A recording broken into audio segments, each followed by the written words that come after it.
Thanks for checking out this fellowship message video. We pray it encourages you and draws you closer to Jesus. Also, don't forget to follow us online at @formacalm or at fellowshipchapel.net. It's the best way to stay connected to the life of the church. Well, if you want to find a seat, switch it up even if you feel like it. My name is Robert, and I have the joy of being the lead pastor here at Fellowship. And this series that we're in right now is called Heart of the Matter. And I'm going to tell you right off the bat, maybe by the end of the series, you won't like me as much as you did going into the series. And the reality is because we're going to get to the heart of issues. Oftentimes you might get an email forwarded to you. I just was at a doctor's office recently where there was a petition right on the counter for different issues that maybe you hear Christians stand behind or fight for. And I'm not saying that those issues aren't worth fighting for. Issues around how marriage and the right to marriage and who should be married in God's eyes. Issues around abortion and what is life and where is a child in God's picture. These are issues that Christians are known for fighting on the issue about, and I think that's a great thing. But oftentimes Christians are known for that. But their lives and the way they go about them speaks differently for other deeper issues. And so over this course of the series, we're looking at how a lot of those issues are great to talk about, but they're really surface level issues.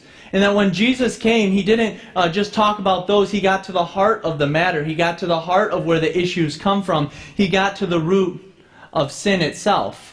And so last week we looked at the topic of, can anyone remember? Wow, that was a horrible message. Pride.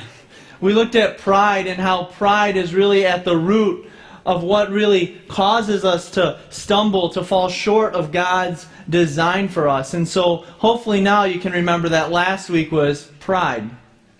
This week we're going to look at the topic of favoritism. In fact, one way we might know it is cliques. A way I would go even further to describe it is discrimination. We're going to look at how Jesus addressed the issue of how people often put themselves in comfortable situations, casting others out from their situation, and by choosing comfort, we give up God's opportunity for us. And so this is going to be one of those issues that I bet you probably won't like me after, because it's something that affects every single one of us. Our nation, the United States of America, which I think is such a blessing to live in this nation. I'm just going to say that.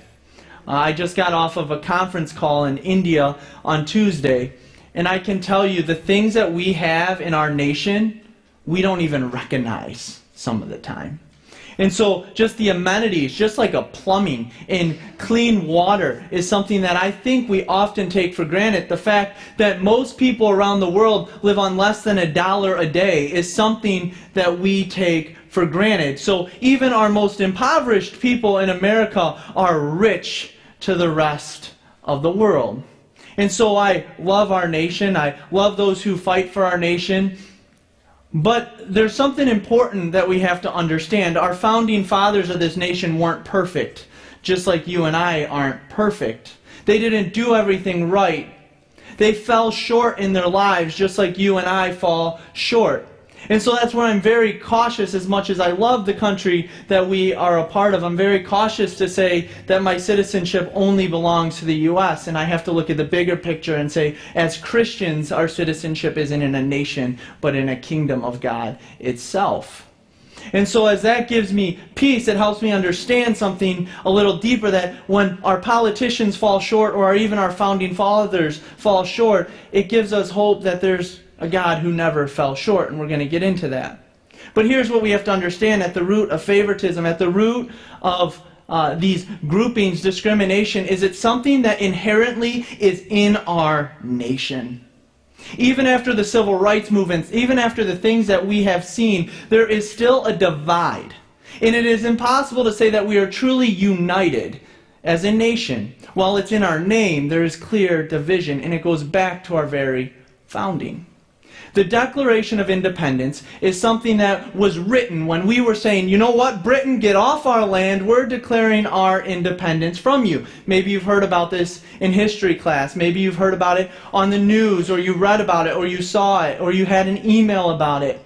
And here are the words that I think we memorize so much out of the Declaration of Independence, which was written in 1776. This is what it says. We hold these truths to be self-evident. Repeat this with me, that all men are created equal. We remember that, right? That they are endowed by their Creator with certain unalienable rights, that among these are life, liberty, and the pursuit of happiness. Do you know who this was penned by? A man named Thomas Jefferson. Thomas Jefferson had over 600 slaves. In his lifetime, he had over 600 slaves that he owned, and he only freed 7 of them. While he talked about there needing to be freedom for slavery, while he talked about there needing to no longer have that, his life reflected something different, owning over 600 and only freeing 7. He wrote something that was penned actually 11 years later. It was something called the Notes on the State of Virginia.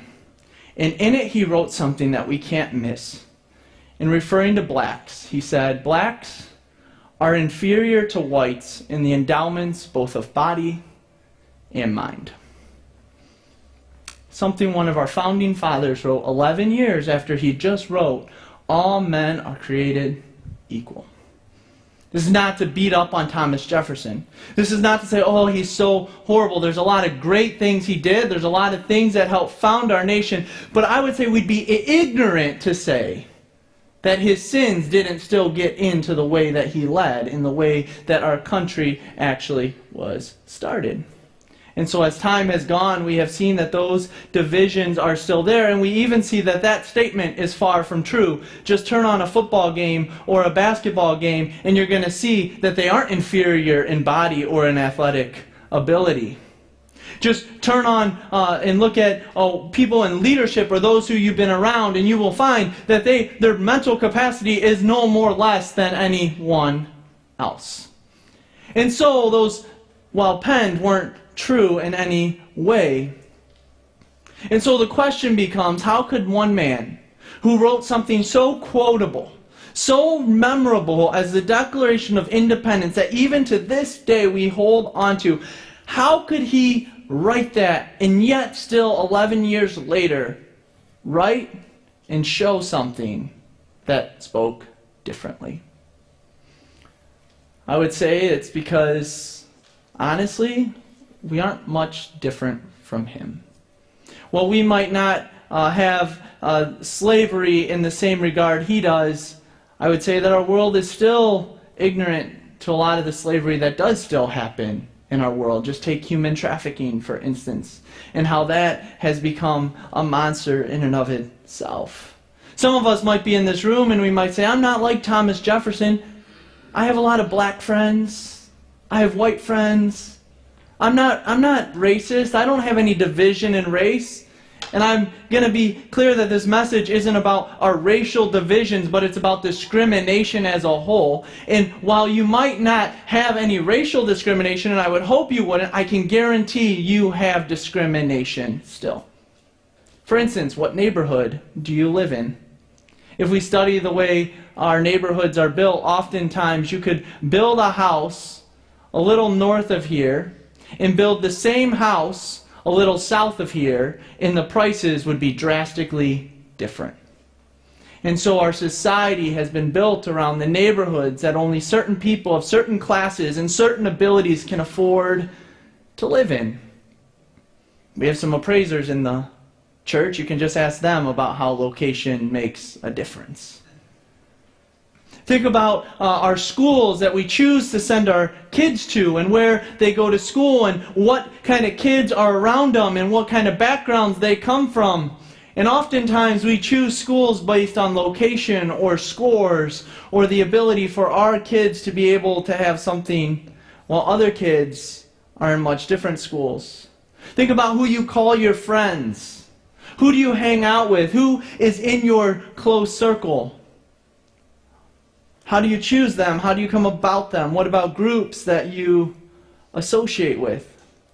If we begin to probe into those questions, I can guarantee that you're going to, like me, recognize that we do have some small groups. We do have, maybe I could use the word cliques. People that we associate with that are more like us and think like us and act like us and could be more like us. So Jesus comes into the midst, right? And this is over 2,000 years ago. He comes in. He's on this earth. And he does something drastically different. Jesus is a Jew. And as we study Jews, they stood by each other. They stuck together. They had their communities. I mean, think about the way we look at immigration and religious groups as a whole, even in our nation, right? So, for instance, one of my backgrounds is Irish.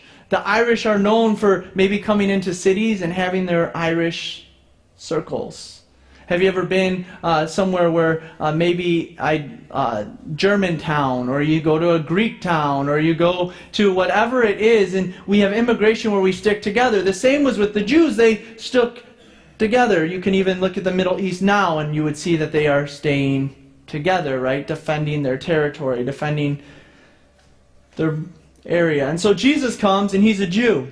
So everyone would expect for him to hang out with Jews, right?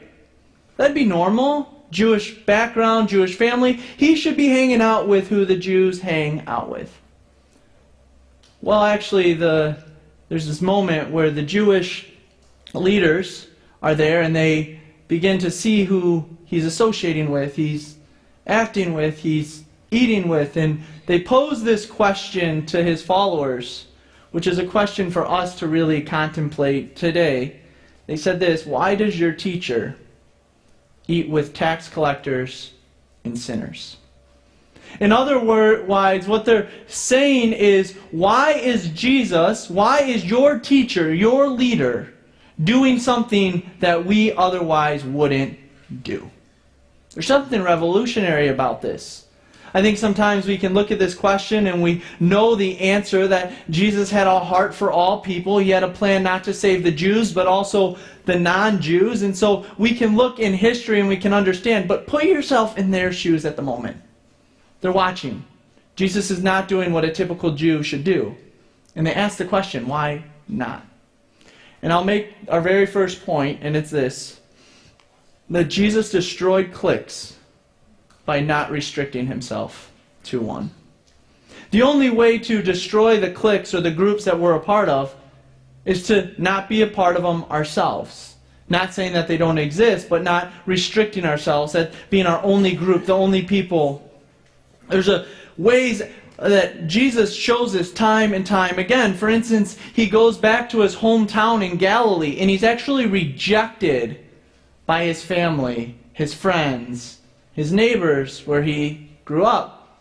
This is where the famous passage, a prophet isn't even welcomed in his hometown, comes up. I'll never forget my first church position was back at a church that I grew up, and someone quoted that. They said, a prophet's never welcome in their hometown. And I kind of said, oh, thank you. So either you're comparing me to Jesus, thank you, or you're saying get out of here.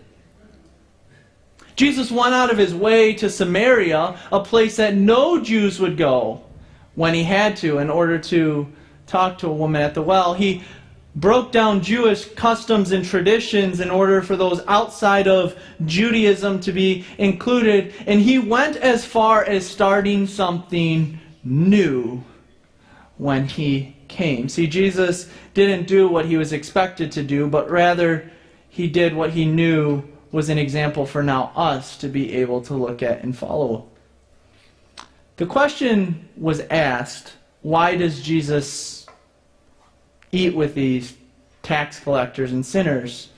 And this is what happens a few verses later. It says, but when Jesus heard it, when he heard that question, this is what he said: those who are well have no need of a physician, but those who are sick.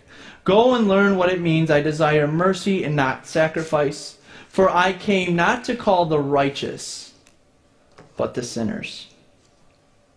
His focus, Jesus' focus, was not on those who did everything right. Rather, his focus was on those who seemed actually farthest from him. And those who were furthest from him, he actually brought close to him. James is a brother of Jesus. So you have Jesus, and imagine being his brother. Just think about that for a second. Like he's growing up, Mom, Jesus does everything perfectly. Like, what about me? Could you imagine, like, did Jesus ever get a timeout? I mean, I don't know.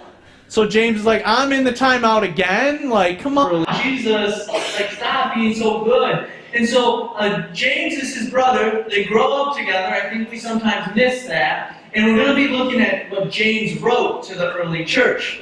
So if you want to grab a Bible, I'm going to do some explaining, and then we're going to get there. So it's going to be James chapter 2.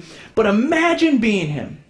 You watch Jesus grow up in his life. You watch what he's doing. And this is what's so interesting. We actually see in the recordings of John that James didn't even believe that Jesus was the Messiah when he lived.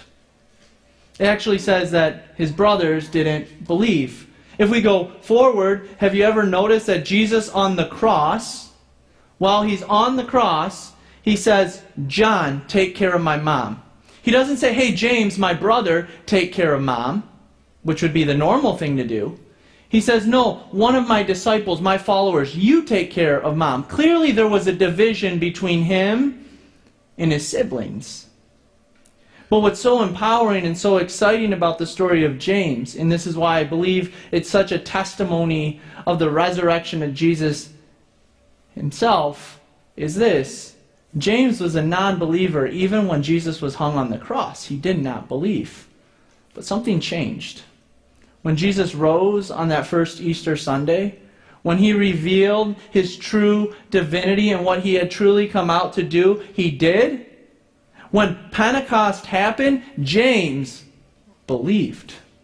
James now went from a doubter to actually a believer and a follower of Jesus. And if we study the history of James, James went on to be the pastor of the church in Jerusalem. So think of that transformation. And so he's writing to the church in Jerusalem. And he's writing about what he witnessed. And this is why I love the book of James so much, is because really he's writing from a perspective of like, look, Jesus backed up what he said.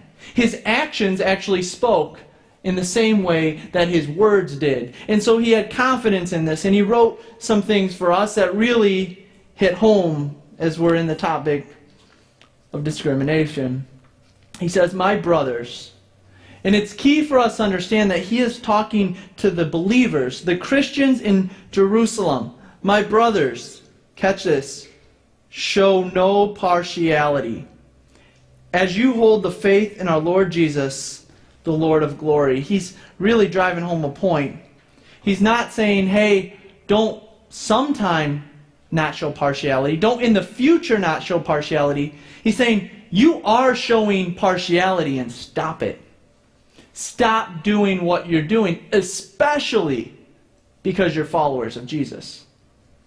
I think this is key for us as a church, is to understand that we, not any politician or person, are truly God's lighthouse to the world.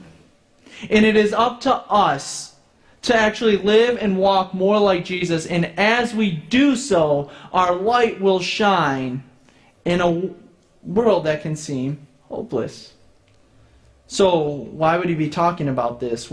How does this have to do with discrimination? Well, here's a simple definition for us to look at discrimination. Discrimination is favoring certain people over other people.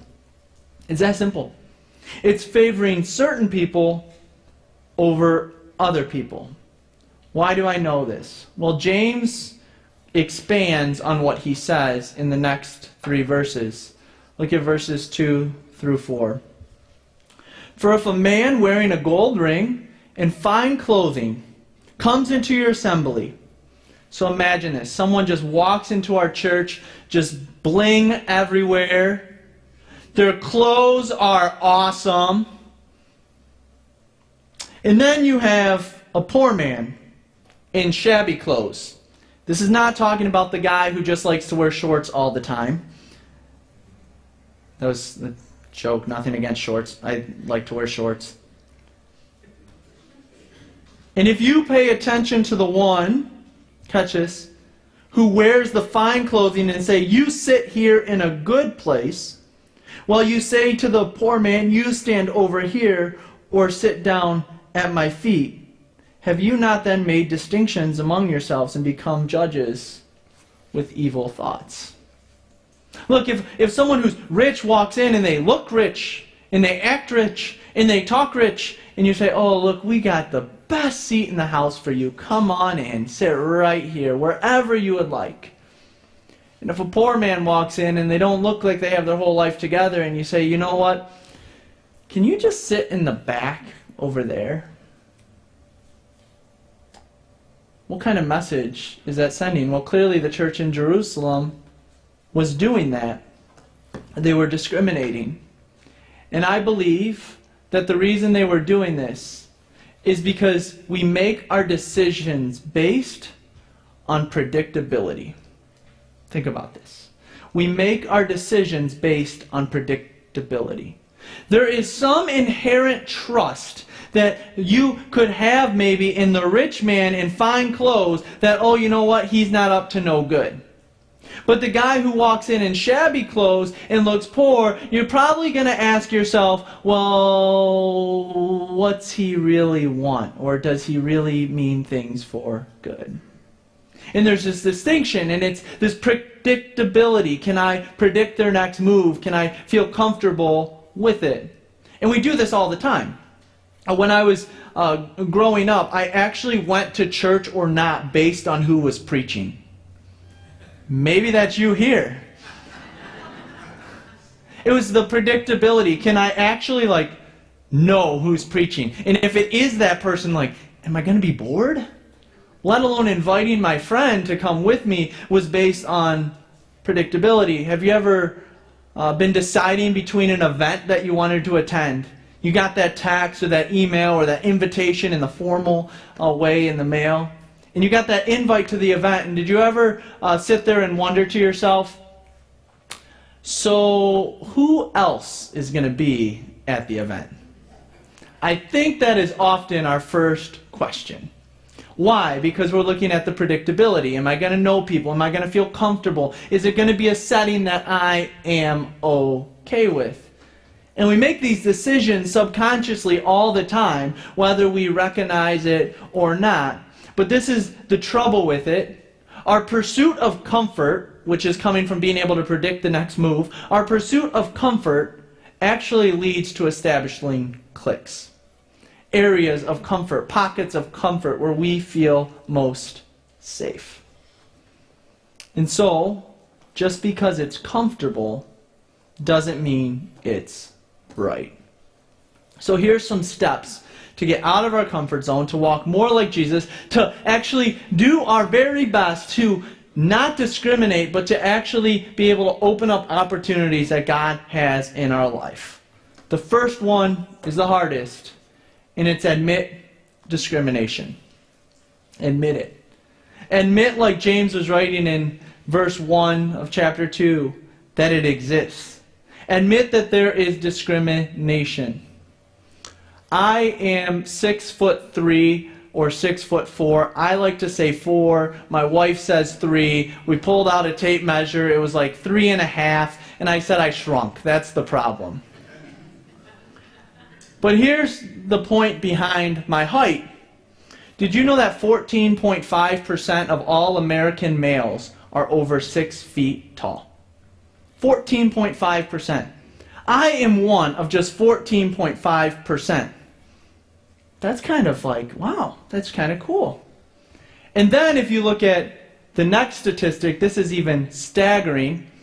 Of the Fortune 500 companies, those companies with the greatest profits in our nation, the 500 best companies, 58% of their CEOs are over 6 feet tall. So I got an offer from Coca-Cola. Peace. If you add in the factor of how many CEOs are white, it even skyrockets that number even higher. So think about this with me.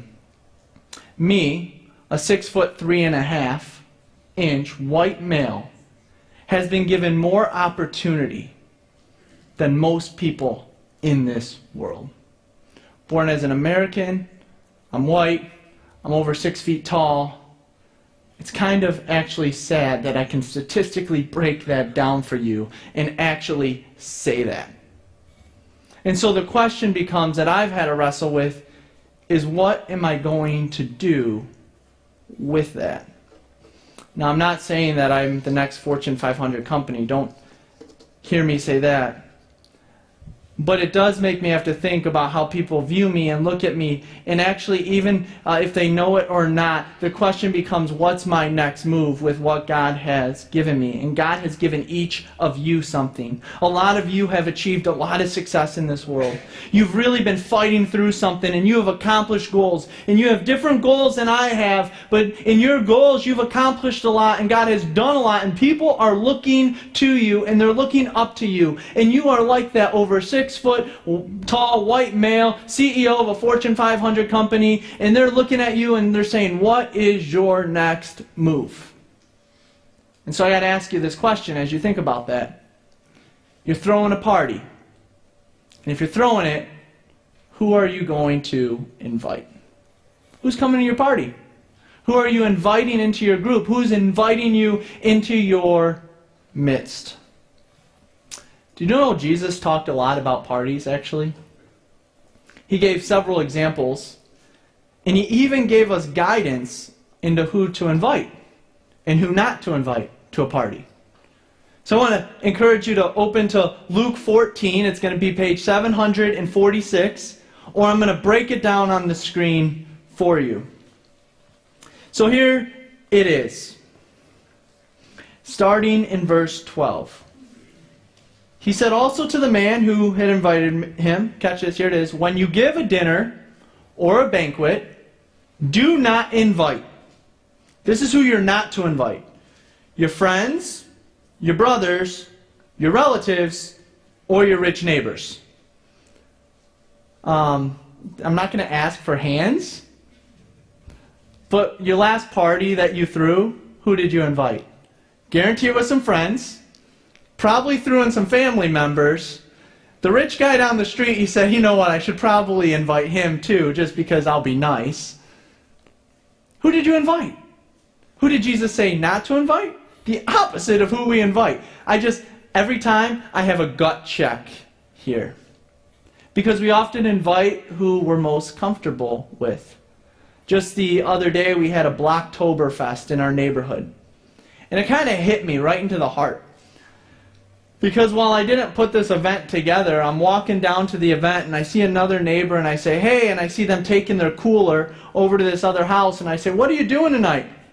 He said, oh, so-and-so's having another party. And this is what went through my mind. Wait, we're going to a party, they're having a party, why don't we all just have a party together? But no, we had our street's party that I wasn't invited to apparently, and the other street's party that I was. I think they took one look at my kids and they said, nope, you're not invited. But how often does that happen in our lives, right? We have a party and who do we invite? Usually there's some divide with who we invite. So you have this situation and then he goes on. He says this, don't invite them, but when you give a feast, invite the poor, the crippled, the lame, the blind, and you will be blessed. Because they can't repay you, for you will be repaid at the resurrection of the just. I think that there's a lot to actually think through there. There's a lot to wrestle with. And my challenge for us out of that would be to more align with God's heart, would be this. Next party you have, because I know you can't invite everyone. I wish I could invite the whole church to every party I had. That just would be crazy. I don't know how, A, I would pay for the food, right? You're thinking about these things. B, how it would ever be able to hold that many, blah, blah, blah, blah, blah, right? And so I know it's impossible to invite everyone. But what if you invited one new person every single time you had something? What difference could it make? Instead of just inviting the same people time and time again, what if each time you thought of someone new? Which James gets into. Let's align more with God's heart. He says this in verse 5. If we're going back to James. Listen, my beloved brothers, has God not chosen those who are poor in the world to be rich in faith, in the heirs of the kingdom, which he has promised to those who love him? Jesus immediately is pointing back to what we see Jesus living out. That Jesus is at the table with the people who the Jews would not associate with. That his heart was for those who were far from him. That it was for those outside of his comfort zone. And that he made a move. He initiated it. He went out and he reached them. And I think as we look at James's writing and as he's telling this to the church, he's pointing back to Jesus' heart. And he's saying, look, at the heart of the matter, Jesus cared more about the people as a whole than he did about just one group of people. And I think in every decision, everything we do, every way we go about our lives, we have to be thinking about the people as a whole and not just one group of people. And so how do we do that? How do we actually put that into action? If you go back to Luke chapter 14, verse 13, it says this. But when you give a feast, here's the key word, invite. See, if you don't make the first move, who's going to actually make it? So that's why it's an action. Jesus says, when you give this feast, invite. Invite. Make the first move. Actually go out of your way to be on the offensive rather than the defensive. Because here's the thing, no one is going to just naturally break down the barriers that are there. Oftentimes you might be thinking, well, someone else will invite that person. I don't have to be that one. And what happens? The same event happens, the same people are there. At some point, one person has to make the move. And my challenge would be, shouldn't it be us as followers of Jesus who are making the first move to reach out to those who aren't invited and inviting them in? So this question was asked of Jesus, why does your teacher eat with tax collectors and sinners? This question we asked in the very beginning. In just 2 verses earlier, we get this whole setting. See, the reason he's asked of this is because he's reclining at a table in Matthew's house, a tax collector's house. And Matthew had his friends over. And Jesus is sitting with Matthew and his boys. And they're just there reclining. And why did he even get into that setting? Why was he even in that house? Well, it tells us in verse 9, as Jesus passed on from there, he saw a man called Matthew sitting at a tax booth. And he said to him, "Follow me." And he rose and he followed him. I think sometimes we can miss the point here. Matthew wasn't sitting there and like, "Jesus, I see you. Jesus, you are the Messiah of the world. You are the Savior. I want to follow you. Can I follow you, Jesus?" No, he doesn't. In fact, this is a crazy thing, but when we see a rich man actually ask Jesus that very question, Jesus sets the standard so high that the guy just runs the opposite direction. And so Matthew doesn't ask, he doesn't reach out, he doesn't say, "Hey, Jesus, I want to follow you." No, Jesus made the first move and he said, "Hey, Matthew, would you come follow me?" There's a big difference between the two. And so often, I think in our lives, we're waiting for someone else to make the first move. But if we're to follow Jesus' example, we are to make the first move. And so how do we do that? It starts by, here's the challenge, asking yourselves, how can we fight back the sin of discrimination? Who is it that we're comfortable around? Who do we say we're in the circle with? Who do we say, this is where I'm comfortable? This is like the rich man who, they come in, it's okay. But where is our comfort barriers? And where do we feel comfortable? I'd give you a challenge to really reflect on that this week. Who do I hang out with? Who do I talk to? Who do I call? Who is around me in my circle? And why? Asking why they're in your circle. Is it because I'm comfortable with them? Is it because they're most like me? What is it? And then I'd ask you to follow up on that and say, how can I continually look to expand the groups I'm a part of? It might even mean taking two groups and trying to merge them into one group. Heaven forbid we do that. Maybe you've ever had those groups of friends. Like I know growing up I had my church friends and my non-church friends. And heaven forbid the two of them came together. But what if we sought to actually be the vessels that made that possible? And so that's my challenge, is that as we look more to the heart of the matter, that we would begin to break down these barriers. So as we talked about week 1, let's break down our sin issues with pride. Let's get to the root of it, that oftentimes we're very proud, and that can really lead to a lot of our sins. And then let's take it a next step further and see how Jesus, despite his stature, despite his background, he didn't use it as a way to just elevate himself among the group he should have been elevated in, but rather he used it to go reach out to those furthest from him. And so how can we do the same in our lives? Will you pray with me? God, we thank you for being a God who made the first move with us. We didn't have to cry out and say, God, we need you. God, come to us. No, God, you came to us in Jesus. And God, as you made that first move to us, would we make the first move to others? Would we reach our hand out? And God, I pray right now that you would just give us a name, a face, someone in our midst, in our lives, that you just want us to reach out to call, to text, to stop by their door, and to extend that invite. Who is it, God, that you would have us go out of our comfort zone to reach? And further yet, God, as we go about our week this week, would you prepare our hearts so that when that unexpected person comes upon our path, that we would be prepared to respond. Not with the response of shutting down or just ignoring it, but seeing it as an opportunity from you. God, would you even give us the words and the confidence and the boldness to reach out, even with just a small hello conversation, to see where it goes. God, as more and more people come into our lives and around us, would we continually make the first move? Help us to do that. In your name we pray. Amen.